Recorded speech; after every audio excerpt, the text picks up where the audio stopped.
Good morning, everyone. Welcome to Java with Josh. I am Josh Mason, your host today, and welcome to the Cyber and Security channel on YouTube. If you're joining us from LinkedIn or Twitter or Twitch, all of our interaction is going to happen on the Cyber and Security YouTube channel. That's where my moderators are, and that's where they will be passing questions to me. If you have questions, this is going to be me going through some labs today. We've been going through the penetration testing student labs from INE.com, part of the free starter pass.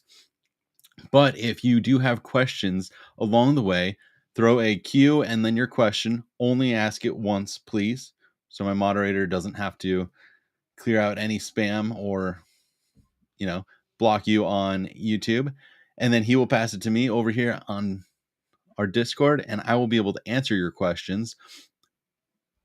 I won't be watching chat. I'm going to take you through these labs. So if you are new to this whole INE starter pass thing, if you're on YouTube, you can use our bot, throw in a !INE, and it'll send you a link to the starter pass, or you can just Google INE starter pass. It's going to then send you over to INE.com after you register for free.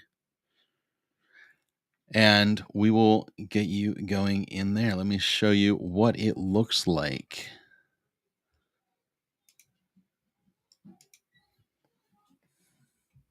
So I'm in my unprivileged account. We are going through penetration testing basics now. It is part of the penetration testing student. I'll walk through there. Learning path.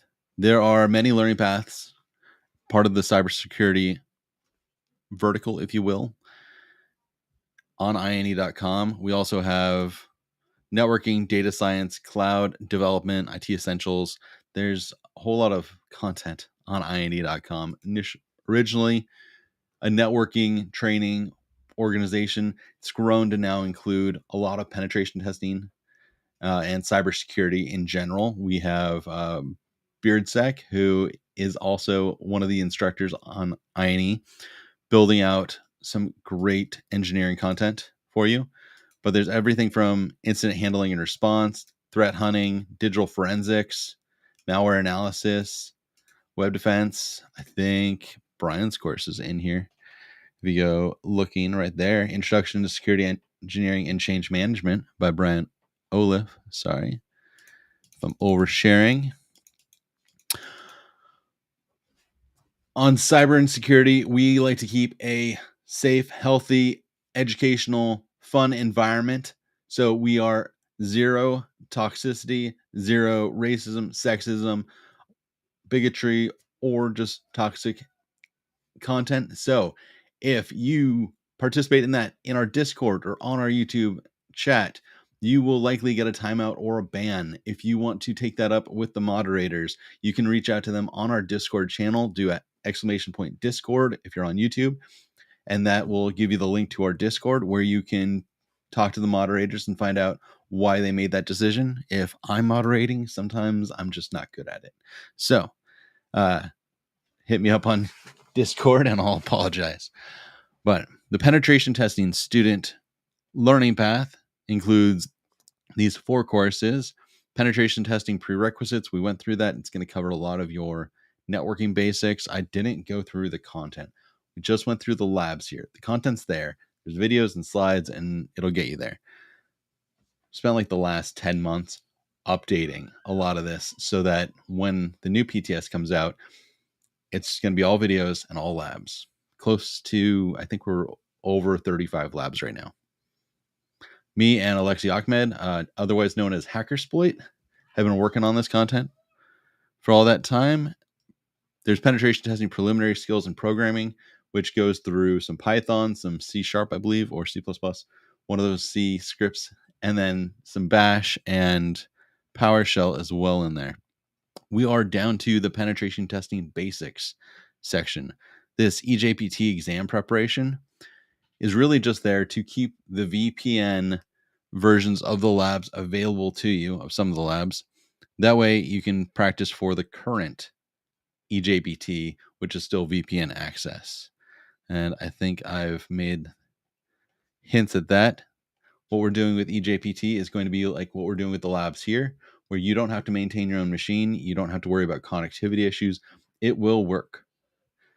And there's obviously some downsides to that, but for a junior penetration tester, it's going to teach you the skills. You're going to know how to actually do a lot of this work, and you won't have to worry about maintaining your own VM, because if you're not yet working, maybe you can't afford a computer that can stably run a couple of VMs or a powerful enough VM to actually do a lot of this. Your VPN issues, well,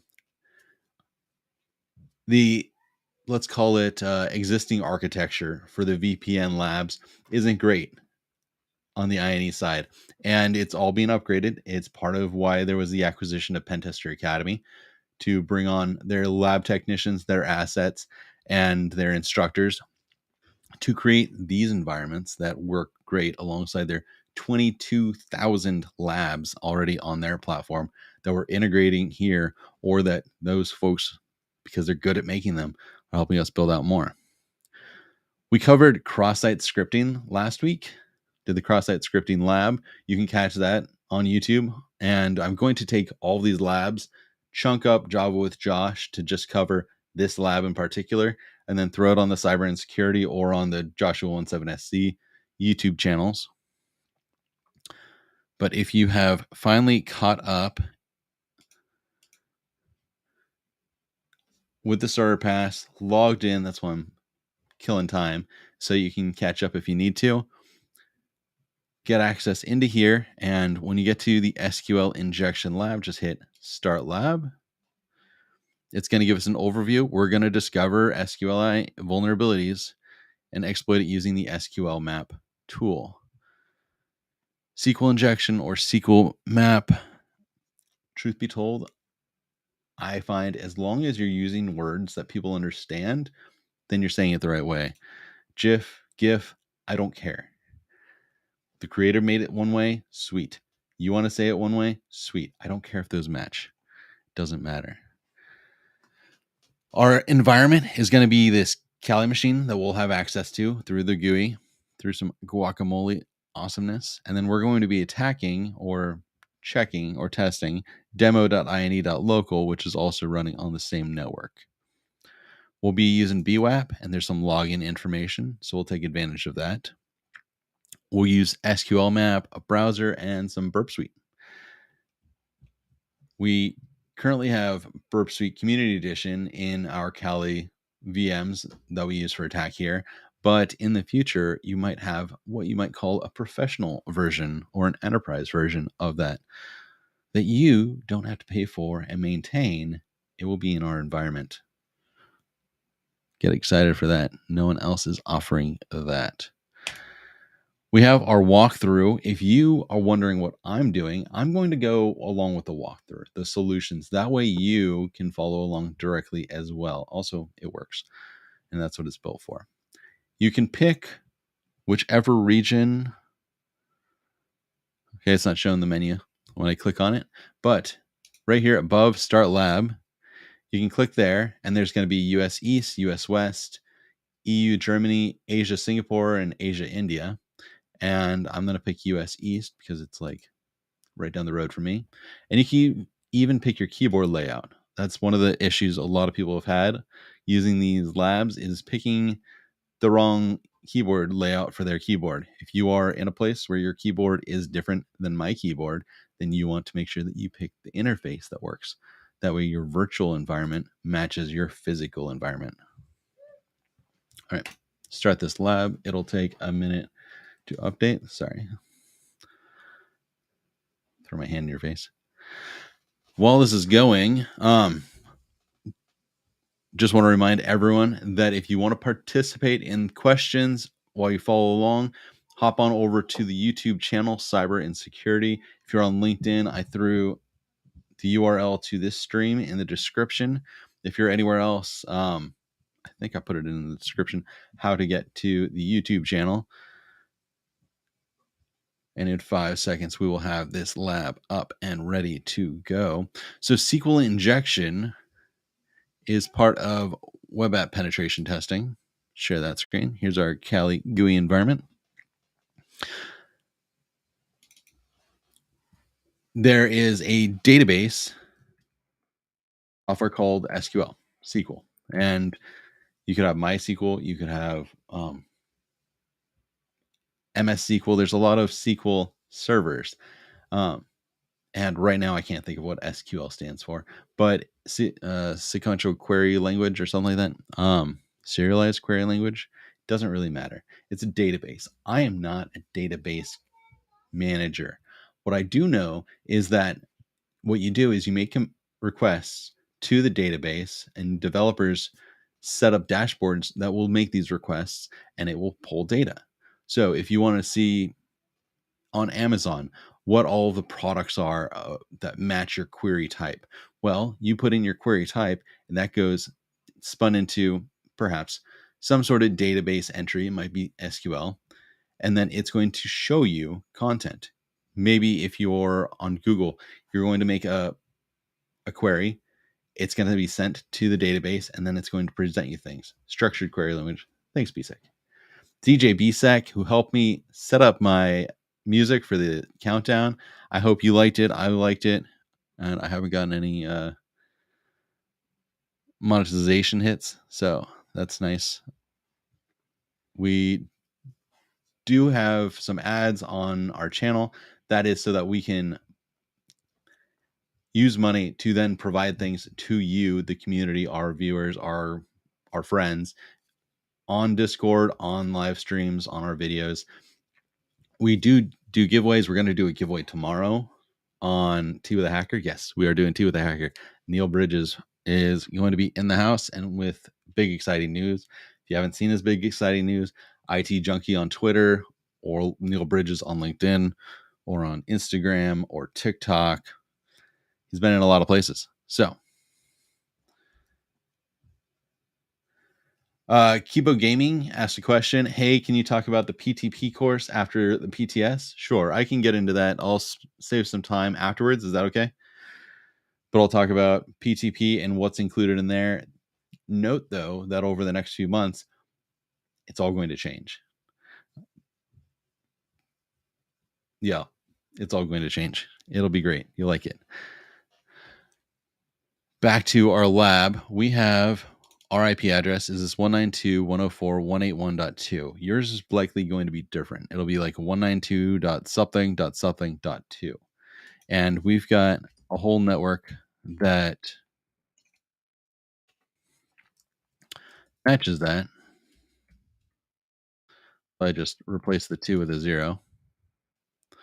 And we see that there is the .3, which has an HTTP server running, and also MySQL. Well, maybe MySQL. It's on 3306. We've also got our router, which has whatever access, and then our machine.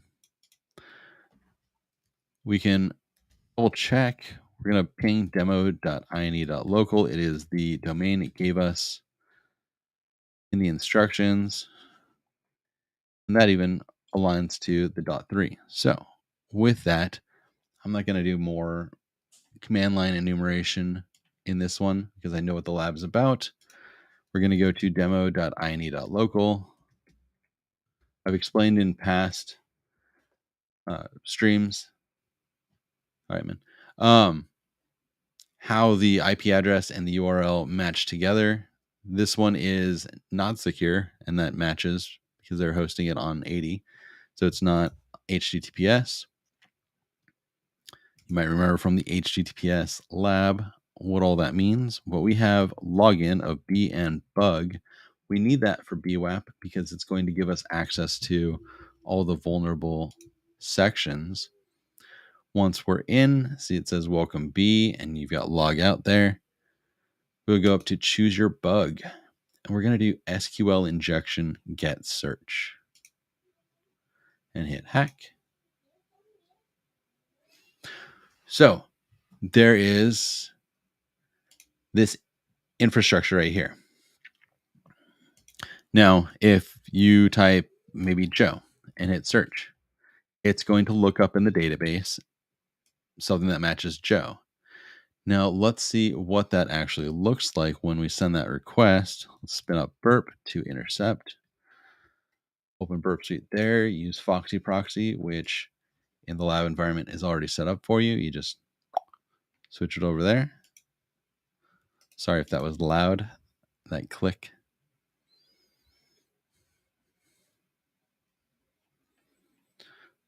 I know it's out of date. It's out of date almost as soon as you install it. It's a joy of Burp Suite. They keep it up to date. It's wonderful. Don't worry. The lab's going to stay up to date. We've got a whole team on that. And the joy is we can update one and all of them update. It's magic. It's magic. Okay. Intercept is on. Let's try that again. We will search for Joe. We have this get request, and it is passing the variable in the URL. And we've got a cookie down here for our session. And this remains because we've now logged in. So the cookie maintains our session as we're logged in so that we can keep using all the things that we need. It's if you log into Netflix, or you can access all your videos. Even if you click around the page or the site or the app, same thing's going to happen on Amazon. Same thing's going to happen on INE or YouTube or LinkedIn. So that's all through cookies. These aren't third-party cookies. They're just cookies utilized by the website. I'm going to try something. Let's send this to repeater. Hop on over to the repeater tab. And if we send it,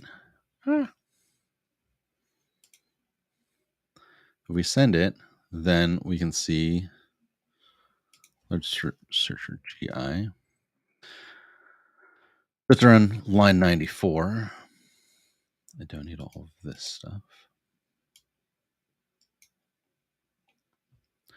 Around 94 is where we see this, man, I can't remember what a TD stands for. But this data table, table data, entry of G.I. Joe, Cobra Commander, all of that, and we see it here. So then if we were to change this so it's no longer Joe, we could make it like Hulk. Let's send that. And let's scroll down to like 94 and see if it found anything.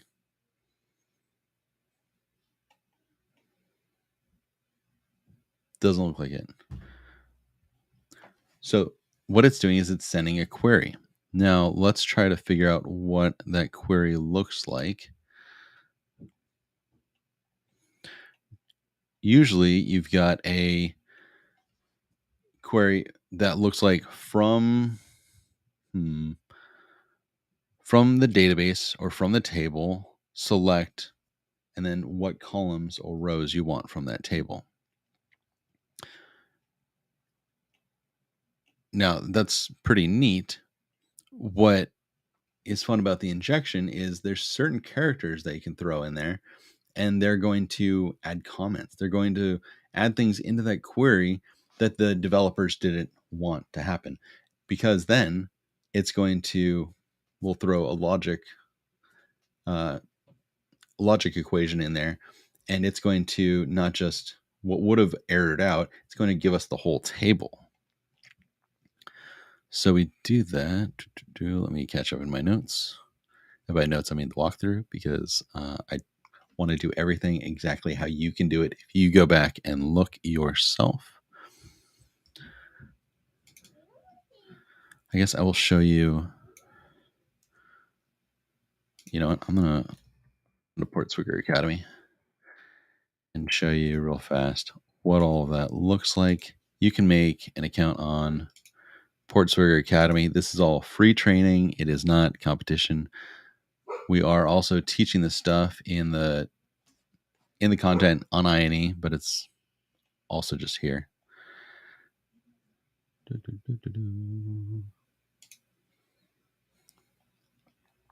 SQL injection. Just because I know the graphic is here. So you've got all this code on your website. Select name description from products where the category equals gifts. And usually like that gifts is what we're showing. So in our lab, it's going to be like select title, release, character, genre, and IMDb link from movies where category equals, and then in our case, Joe or Hulk now. And then union select username, password from users. So all of that information pops on over, and it overshares here because this hacker threw in that, what is that, backtick? Union select username. And that right there is our injection. You can get into more about SQL injection there. You can get more into SQL injection from the INE content. I'm just obviously in love with the slides on the current INE. But we're going to play with it here. So we'll utilize SQL map. So we've got SQL map, and let me just SQL map tech H, introduce it to you. What it's going to do is Python SQL injection. So at least one of these options has to be provided. We'll use a URL, and then we can specify some options for our target. And what it's going to do is it's going to try SQL injection and tell us if it works. And it's got a great database to check from. We can also add our own parameters and see what shows up. So I'll go back to my original tab where I started this. So SQL map on our URL, demo.ind.local, and it's this sql1.php, which matches up here, sql1.php, searching for, in this case, hello, and search, and that's not going to work because I didn't actually update this cookie. If you were to copy and paste right out of the instructions, it's not going to work. I wasn't thinking when I did it. You need this cookie, which is going to be exact to your session. So let's put that in there. PHP session ID equals, and then 99 ending in 3, all the way through security level. Let's double check that. Cookie. Perfect. And what we're going to have it test is this variable title right here. So that's why we have a TACP title. So it's going to replace things in there to see if it will spit out more information than it's supposed to. And it's running. Yes, skip tests. Yes, just hit the default values. Until you know what you're doing with SQL map, if it asks you something, just go with whatever the default is. That's just hitting enter in my case. So it tells us the get parameter title is vulnerable. Do you want to test if others are? No, that's fine. I just wanted to test that one. Neat. So it tested it. It got back results that showed that it was oversharing. And that's a good first step for us. So then what do we want to do? We want to test to see if there are, how exactly it is vulnerable. So I think we have our payloads here. Yes. So title equals hello, and then it's got this. Is that a single quote or a backtick? I'm just going to copy it out of there just to make sure. Union all select null concat, this whole long thing, a bunch of nulls, and then like action equals search, which was part of the original URL. Let's grab one that is pretty clean, like here. And it is throwing some logic in there. So hello, and then this little guy enters in another like comment. So really it's going to move your parentheses back so that it's either hello or not 624 or 6,247 equals 6,247, which is a true statement. So I don't know why this one works, but it's going to then spit out kind of the whole table. It's a neat, crazy thing about SQL and the logic there. But if we now replace title through search with title equals hello. Actually, let me make sure I do that. Yeah. All right. Nope.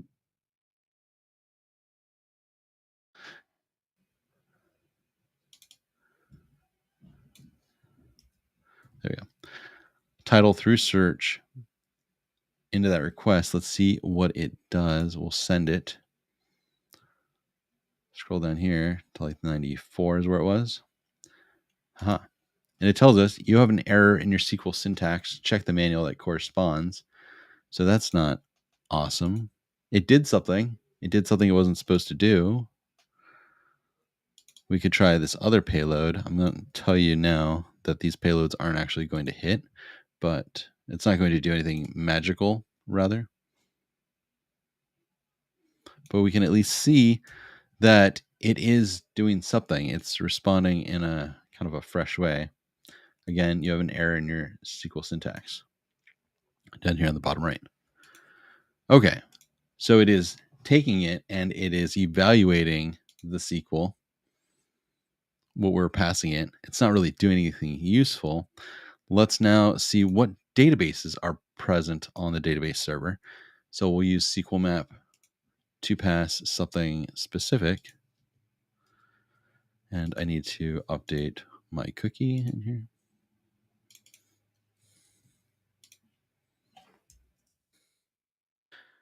After that cookie, we've now done title, and we'll do DBS, tag DBS, and that will enumerate the databases. We can have that run. And hey, there are 4 databases: BWAP, Information Schema, MySQL, and Performance Schema. So on the website, there are 4 databases. The databases are going to have different pages or different columns and rows. This is, I think of it as like different sheets on an Excel file. Databases are similar to that. It's not the same, but it's what I know. So I analogize for myself. Okay, so now that we know that there are those databases, what tables do we have? So I'll throw this guy in there. Again, steal my cookie. Remember, we didn't have access to these pages where we could try out the injection without being logged in. So we have to keep this cookie so that it can act logged in. Because anyone can go to that page, but it's just going to show you, will you log in if you don't have a cookie set, I do believe. So on top of the tag DBS, we now have attack D for BWAP. We'll be looking at this database and we're going to see what tables exist. And we see that there's blog, heroes, movies, users, and visitors. I think originally we were probably pulling from movies when we were making requests. Well, that users one is quite interesting. What columns exist in the users database?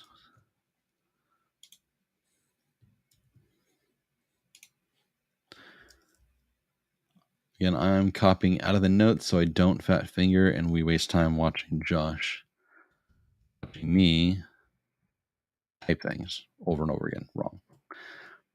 I also like to copy and paste, make notes, and use those as much as possible just to avoid those issues. So we'll send this one off, and we are now, if you missed it, what we added was on top of tables, the tag T, and then users, and then a tag columns to enumerate what columns are on the table in the database BWAP. And here we go. We've got the different columns. So is someone an admin? Do they have email? What's their login? What's their password? What's their reset code? What's their secret? And what are those stored at on the table on the database? So is it a small int? Is it a variable, 100 characters long? In this case, knowing that exists, why don't we get all the content from that table? Maybe let's find out what all the password and emails are for everyone that's on that table. SQL map lets us map out nicely, quickly, all this information.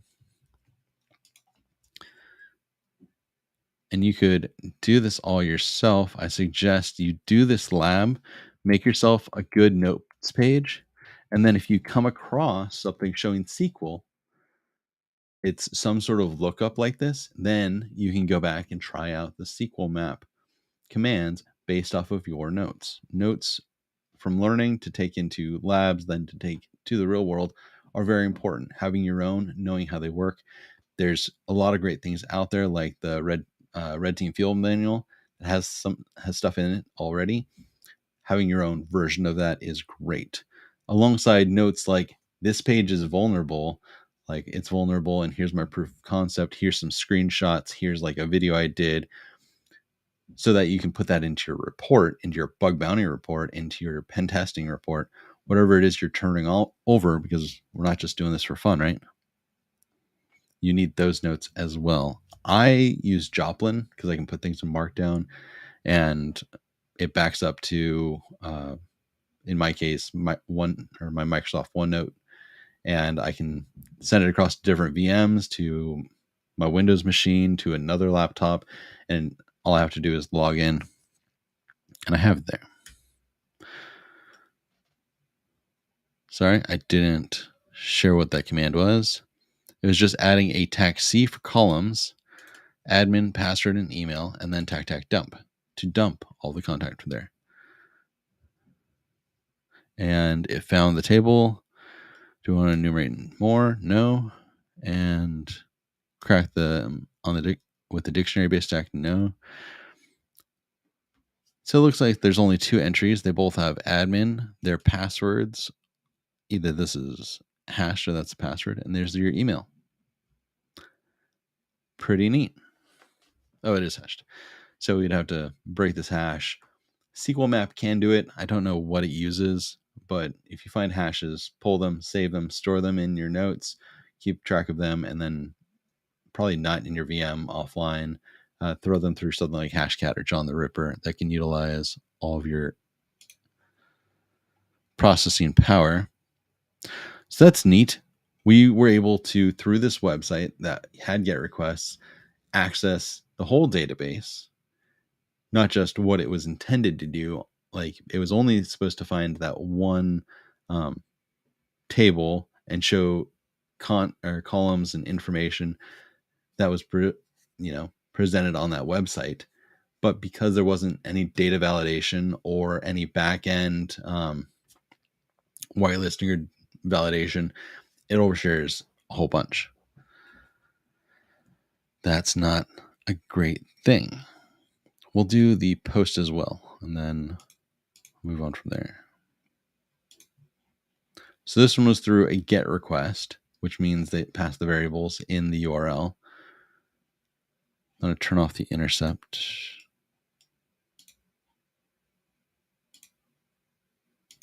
And try the other version here. SQL injection with a post. Now in this situation, it looks very much the same. If we search for Joe, we get, G.I. Joe. If we searched for hello, we get no movies found. But our URL doesn't have any variables. So what is happening?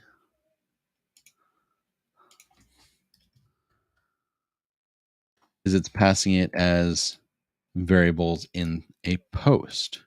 If you're curious, if the headers, what we're looking at right here doesn't make any sense, we've gone through labs where I've explained all of this previously in earlier episodes of Java with Josh.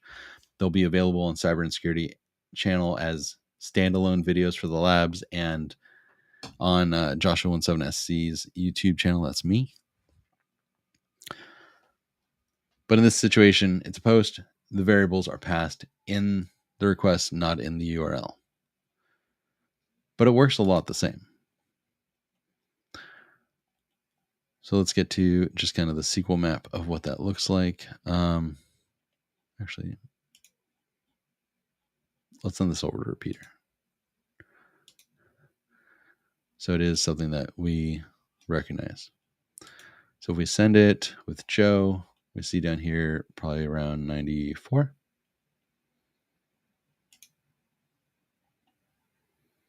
Yeah, we got the G.I. Joe, retaliation, Cobra Commander, etc. If we were then to put in like hello, scroll down to 94, it's probably going to have nothing. Yeah, no movies were found. And that's what it looked like here when we did that. No movies were found. Cool. So we will use this information, replace things in the title, and see what we get. I'll tell you, it is going to be vulnerable.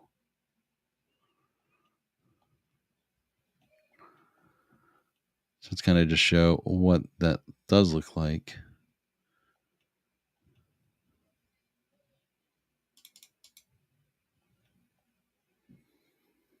Yeah, let me grab something from there. Then replace hello with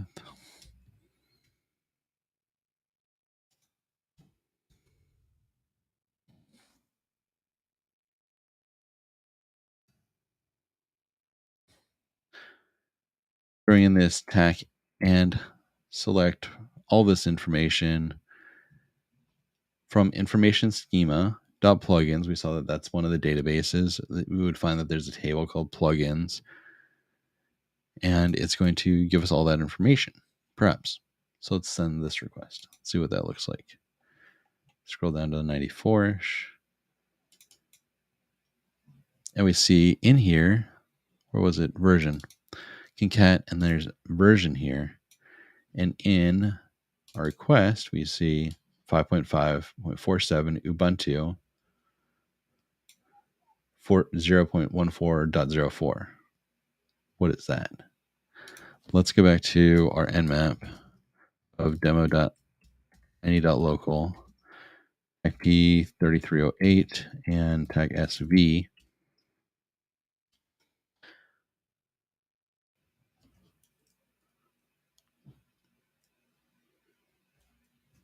Yeah, there it is. And it's showing a TNS server. So not crazy useful. Let's do it to port 80.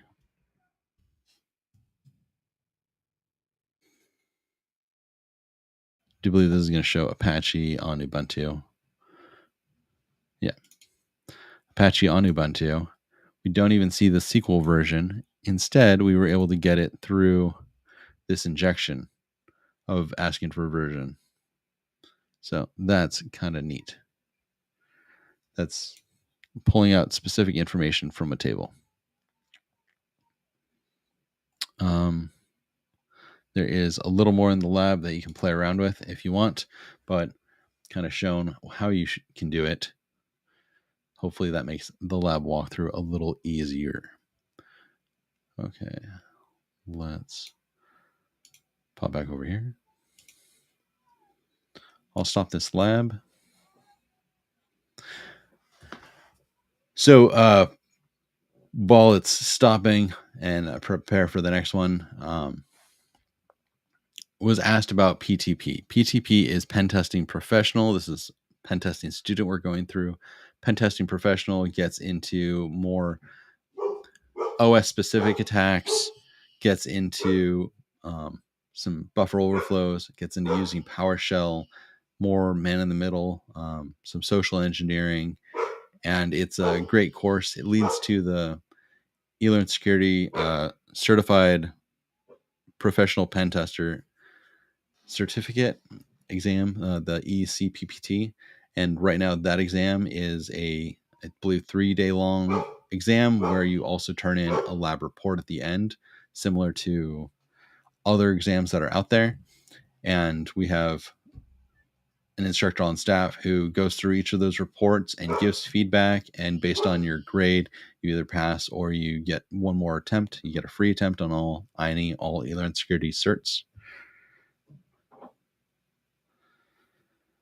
But it's a pretty great course. The labs are all now in the PTA in this new browser-based lab environment. Alexi and I went through and made sure that all of those labs work. They do, and they're pretty good.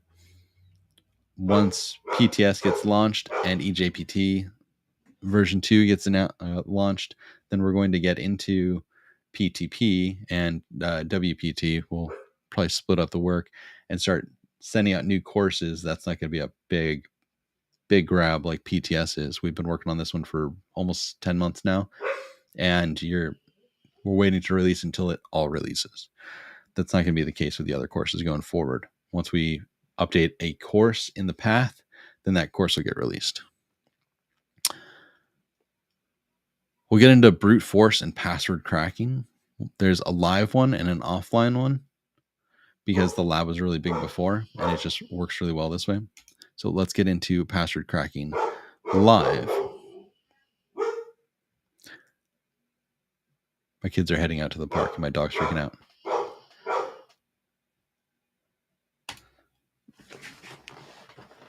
Sorry if that is bothering you guys. I know it's bothering me.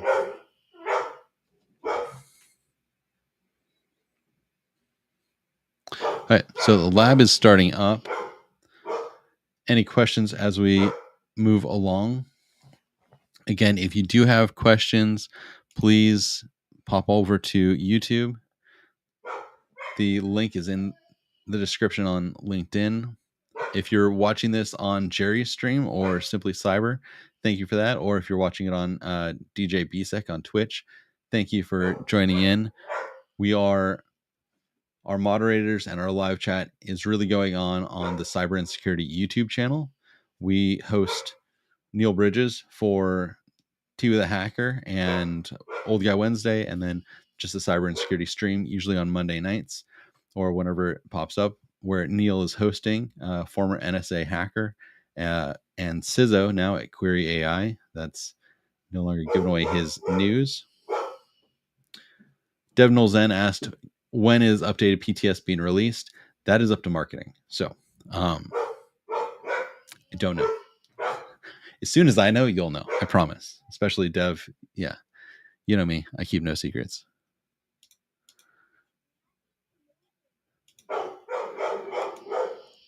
If I knew what the date was, you would know what the date is.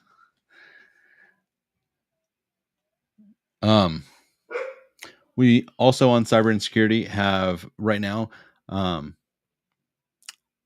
want to say Brandon. Brandon's on Wednesdays with his show. On Tuesday nights, we have Doc Jade, who's going through a Python study course. And then Friday nights, we have Jack, SecIT guy with Tipsy Cyber. Jack also runs Jack of All Trades on Monday nights on his Twitch channel on SecIT guy, where he helped me make that intro at the beginning and my background and my logo, which looks something like that up there.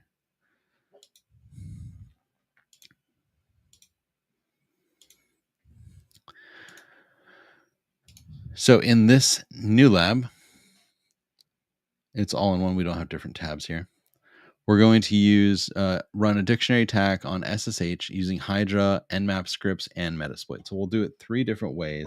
We're going to brute force login to this Nmap service using a dictionary attack. So we'll find password of student using Hydra, using the dictionary user share wordless rocku.text.guzball.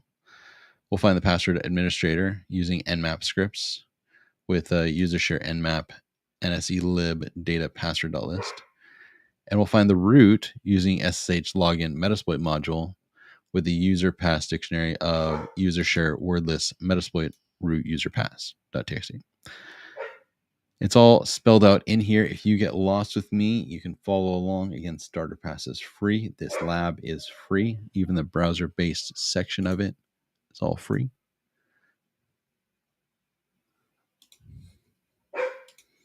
Let's get into it. We'll look at our IP address. We are this 192.79.92.2. Yours is going to be 192.x.x.2. Everyone has their own environment in here, which is nice. I'm going to copy that in there. Take a look at the whole network, see what we have to attack.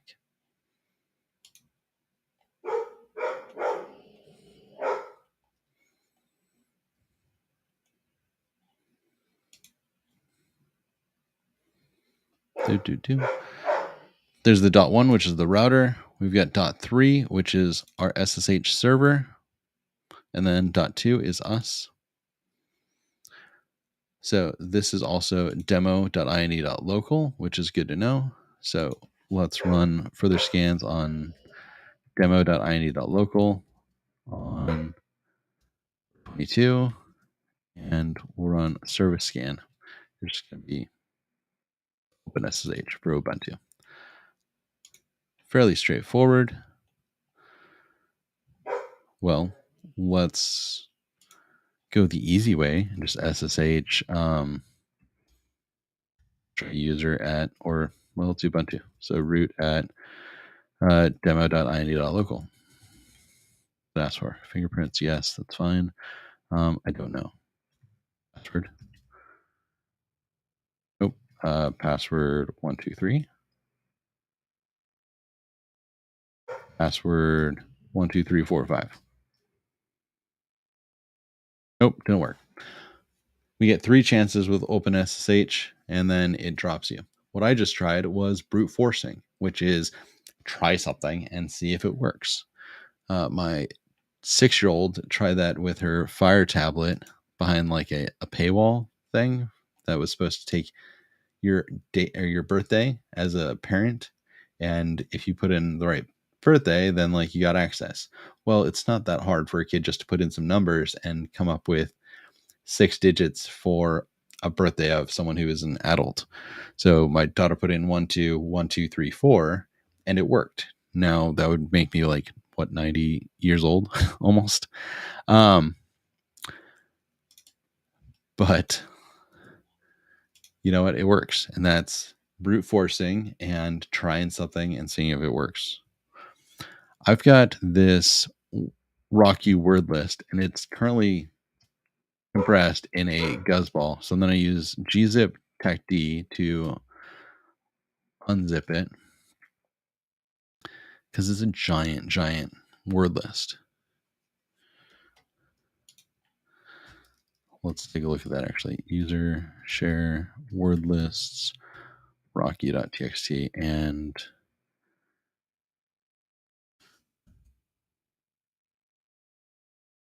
I think I could do a grep tacw. Let's just like head it and we could tail it. See, it's just a list of a bunch of weird passwords. And it came from a social network in Germany, I believe, early on, that was compromised, and all of the passwords of all of the users were taken from the Rocky social media platform. And now we've got access to all of these passwords that people have used, and it's all unique. I think there's thousands of lines. It's a big one. So we're going to, instead of doing my password 123, password 1234, we're going to try each of these passwords in there, and we're going to do it using a tool called Hydra. Now,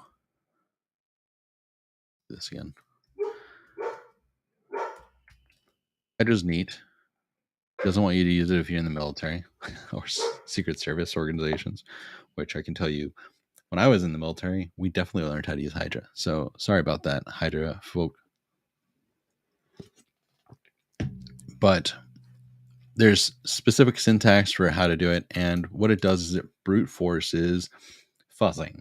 In this case, brute forcing a login. So you can pass either a lowercase l, and that's going to be a specific login, an uppercase L for like a login file, if you have a whole list, lowercase p for a specific password, or an uppercase P for a password file. It's like we're going to use RockU there. And I'll show you what it kind of looks like. So we have a lowercase l, and we're going to see if there's a login for student. And we'll do an uppercase P using this RockU word list. And we are going to attack demo.ine.locals SSH service. So telling you that it's SSH, it's going to look for port 22 in that service. It'll know how to shape it and make it work. And Brenke asked, do you prefer RockU for everything, or are there others that you prefer more? There's several, and we're going to use a few different ones. Nmap has a good list. There's Derb that has a good list. Metasploit has a good list. We're going to take a look at the different ones. RockU is huge, but that's also the problem, is it's huge. You could also create your own word lists if you do some information gathering on a target and you find out that they're a Baltimore Ravens fan and they also like the Washington Nationals, and they're also a Cubs fan for some odd reason. Then you could throw versions of that into your word list. If you know that they've got a dog named Trixie and a cat named like Furball, like you could add those into the word list. There's generators that you can take a basic one and leet speak it, replacing vowels or letters with, digits. And there's some randomizers to like tack additional things on there and create your own word lists. I think we are doing that. We have a whole lab on that in the updated PTS, or it'll be in PTP for sure. But I think Alexi did that on PTS for post exploitation. Oh no, he's doing encryption right now. So we've talked. That's going to be in the course, how to make a great word list. But in this case, it's going to be in RockU because this lab's made that way. But RockU is huge. So, for example, I made a lab on TryHackMe just about a year ago. And one of the user or passwords is in RockU, but it is so far down RockU that it takes like an hour before it hits, unless you pick something specific. Like you could pull things out of RockU based off of like a grep or a regular expression, and then use that new word list. So Hydra's going to run. I should have had it run before I was talking. Sorry about that. But I do believe it moves pretty quickly.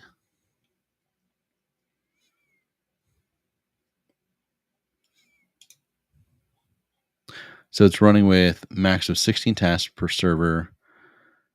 And yeah, it's got, what is that? 14,344,399 logins to try. So it might take forever. I might come back to it. While it is running, let's try something else. We have another word list. Show you. For our Nmap script, we're going to use the SSH brute script with Nmap, do some Nmap scripting engine type work. It's wonderful and fun.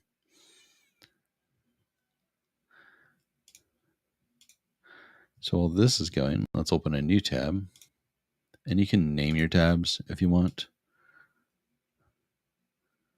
Yep, it's still running. How long does it say? That's a long time. I don't know if it'll finish before we finish the lab.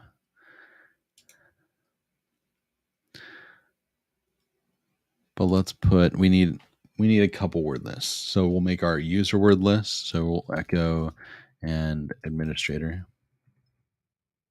Put that into users.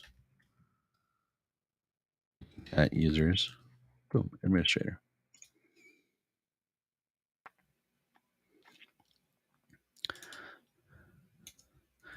And then do nmap on port 22 against demo.ine.local. The script is kind of all over the place. People like them being in a certain order. Truth be told, most Linux tools don't care about the order that you put things, just as long as if you have a flag, then you got the property that goes along with that flag right after it. So in this case, the script is SSH brute, and the script args are going to be using this user database of root users, which we just made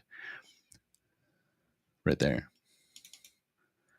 because we're in root, and against demo.ini.local. So it'll shoot off, and it's trying administrator with all these different passwords. And it's pulling those passwords from its own database. And look, hey, it came across administrator sunshine. So what does that look like? SSH and administrator at demo.ina.local.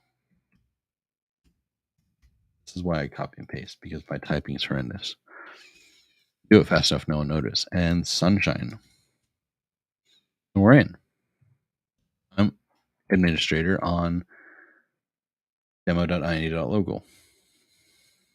And you can see that.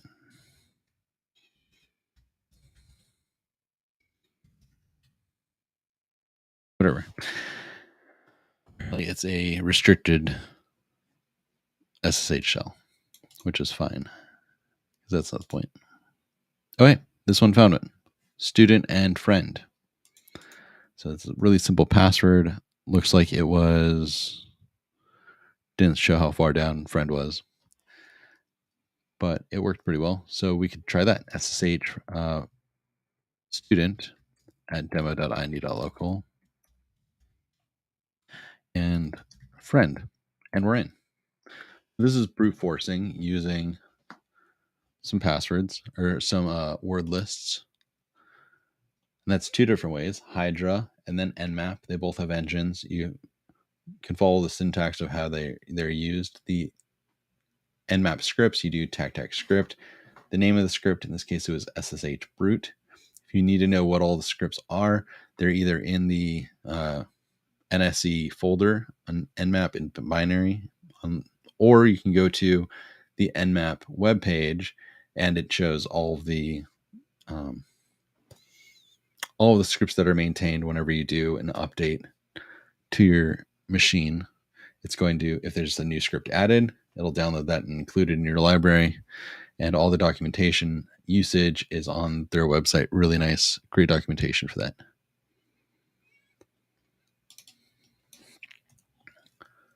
Oh, should have done this faster.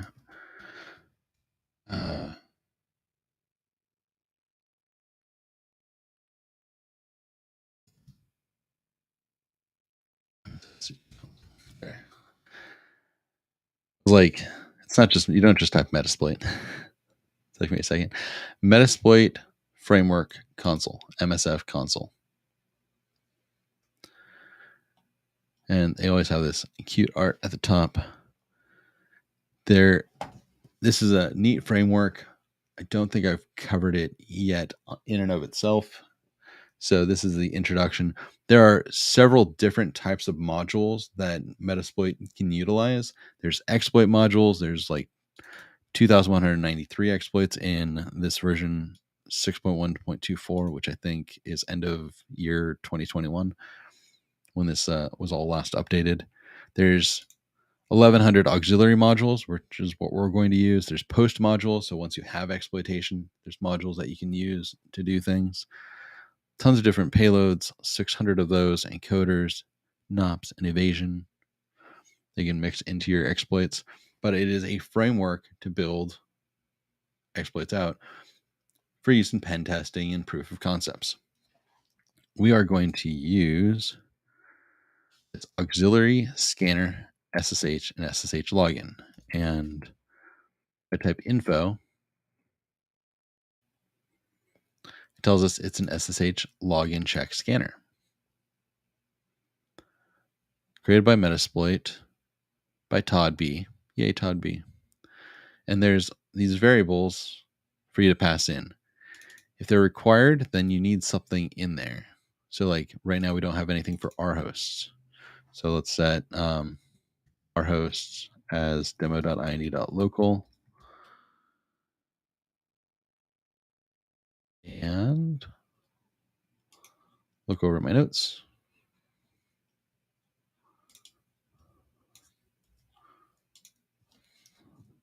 We'll set user pass file as user share wordless metasploit root user pass.txt. Is there anything else on there that I need to use? We'll do stop on success true. That way it doesn't keep trying. It's like, oh, hey, we were successful once. We'll just keep trying things. No. Once you're good, you're good. Stop it. And then we'll set, and I just want to show how you actually do these things, set verbose to true. And tab completion works. It's very useful because fat fingering type options just make sure everything got in there the way I want it to. Demo.ind.local, stop on success true, and verbose true. Okay, and you can either type run, you can type exploit, depends on how elite you want to be. I'll do run this time.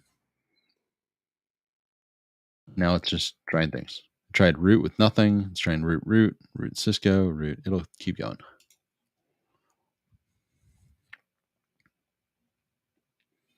Don't think it takes too long.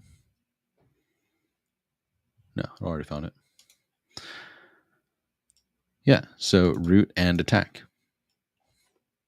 Exciting. SSH root at demo.ind.local. Yes, I know I'm still in the Metasploit framework, but it's going to work. It's kind of cool. Hey, I'm root.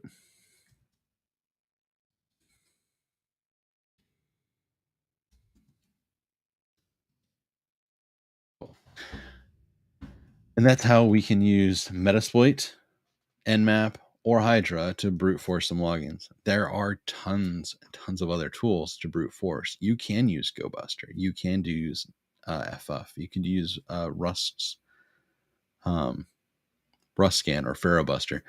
All of those will let you do a version of fuzzing that could be brute forcing. And some of them aren't as elegant as others, but they all tend to work. So that is brute forcing or password cracking live against a live target. We're going to stop this lab and let's do it against, like offline is what they call it. It's going to be against some hashes that we find. And it's 9:33. I'm not set up for a giveaway, Fraser, so I've got stuff, but I just didn't give you a heads up, so let's not do that. We will have a giveaway tomorrow. Neil told me to get something lined up, so I'll be giving. I just realized what else is tomorrow. I should have time to help out and mod for that giveaway before meet up with Stuns and Roses.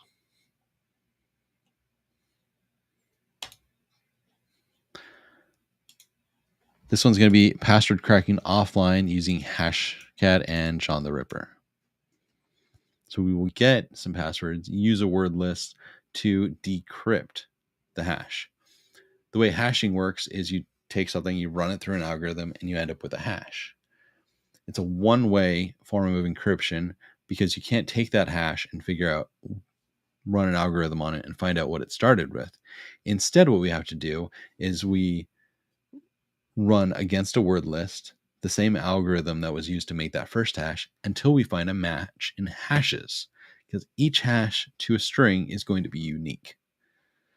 Well, there's some collisions depending on the algorithm, but a really good algorithm minimizes those collisions so that you don't have like the same input equaling the same output. And in here it says we'll use this 1 million password from sec lists. Again, and Bricky, you asked for other good lists. There's on sec lists, there are tons of them. And if you've updated Kali, you should have sec lists, or you can do an apt install sec lists to get them all. Okay, open our lab. Do allow me to copy and paste. I will be using that heavily.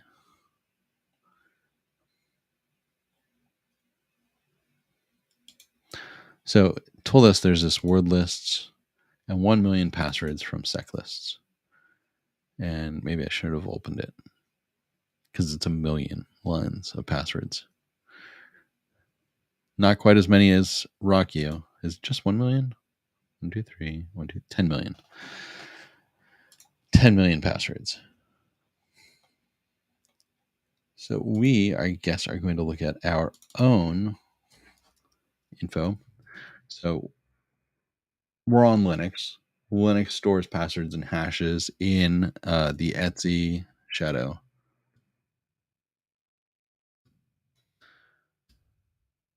File. And Etsy shadow gives you usernames, some information about your hash, and then the hash. It's kind of neat. We've got an admin one. We've got a root one. So I think we are going to crack those. Yeah.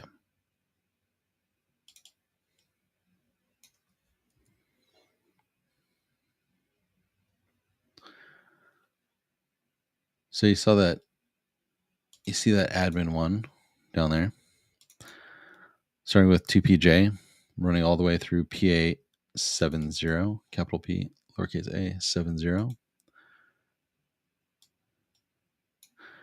And that's what we will try to break. We'll try hashing a long a long word list, see if we've come up with any matches, and then once we know what matches in the results, we'll know what to start with. We'll use, I think, John the Ripper and then Hashcat to do that. Now we can check in this Etsy login.defs and see that we are encrypted using a SHA-512. This is specific to this machine. It's in our Etsy login.defs. Knowing what encryption method we're using is helpful, and I know that it's this one because it's not commented.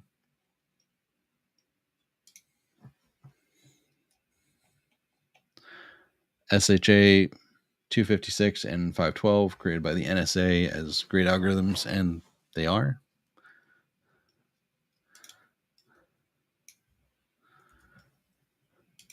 So I need this line right here. It's the last line in Etsy shadow. So I'm going to use tail of the last line of Etsy shadow and copy that into admin hash. So let's cat admin.hash. We have that line in a file.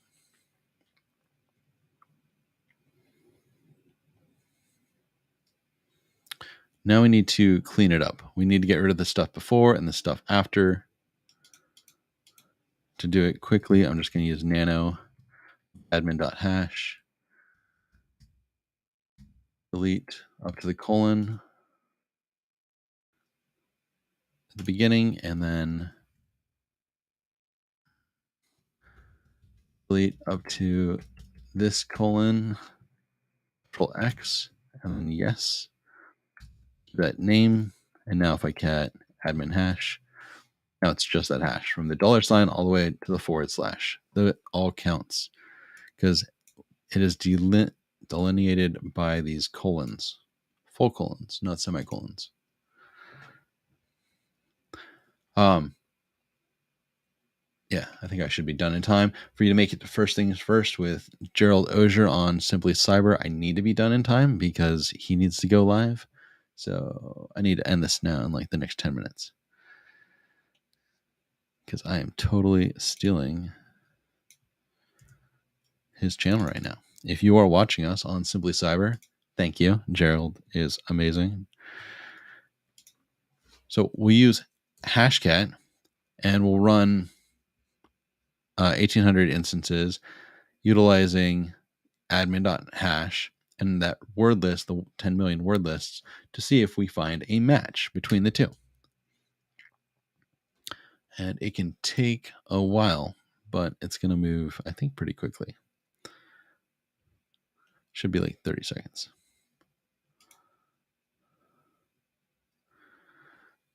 Hashcat's neat. It is very powerful, but it will take as much power as possible. It's like Google Chrome, and it is running those algorithms. It takes your word lists, it makes a hash of it, it comes up with a solution, and it checks to see if that solution matches your input. And while it's running, I'm going to set up John the Ripper in another tab. So in this case, we use John across all of Etsy Shadow, utilizing that word list.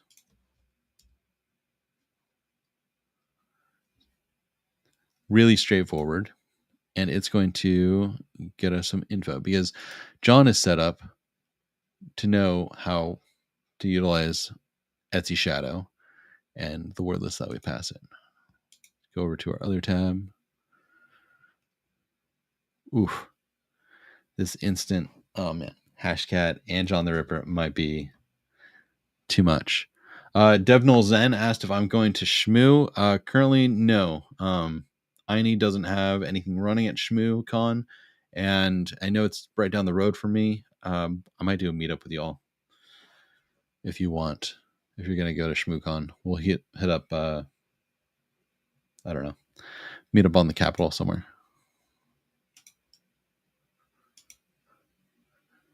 Because that's where I am going tomorrow.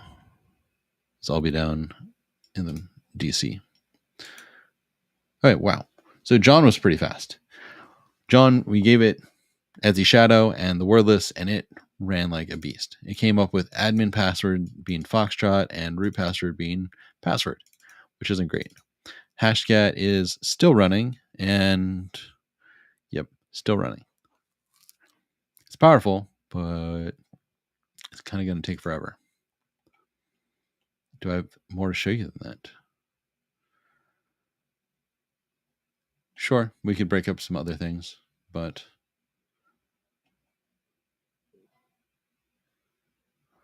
I think that'll be good for today. Did it finally come up with it? Yeah, I cracked it. It's annoying to read. Where did it put it? Okay, Foxtrot. This whole thing here is Foxtrot. Neat. I hope you enjoyed these 3 labs that we went through. Thank you for participating in chat. If you are on LinkedIn, Twitter, Twitch, and you're like, wait, I've been putting in questions and Josh hasn't been responding to them. My mods are grabbing questions out of YouTube and sending them to me in Discord. If you want to participate in the chat, hop on over there next time. I said at the beginning, if you came in somewhere in the middle, or if you just don't want to switch over to YouTube, sorry about that. Just trying to make as many ways for you to be able to watch. Tomorrow, Neil Bridges is going to be on live at 08:30 Eastern on Tea with a Hacker. Tea with a Hacker, I'm not quite a hacker. That's why I do Java with Josh to cover more than that. But Tea with a Hacker is Neil's AMA stream. He's got some big news to share about his life, his new job as a CISO, and what we're doing with the Cyber Insecurity channel. Tune in 15 minutes for First Things First, where Gerald is going to go through the headlines of the day from the CISO Series podcast. And then later, Jack, Scott, and Gerald both have interviews on their channels. Tomorrow, we've got Jack back here on Cyber Insecurity doing Tipsy Cyber at 8:00 p.m. Eastern Time on Friday. So a lot to tune in for. With that, I'm going to call it a day, and I will see you all in Discord. If you need the link, !Discord on YouTube, and the bot will drop you that link. All right. You all have a great day and a great week, and we are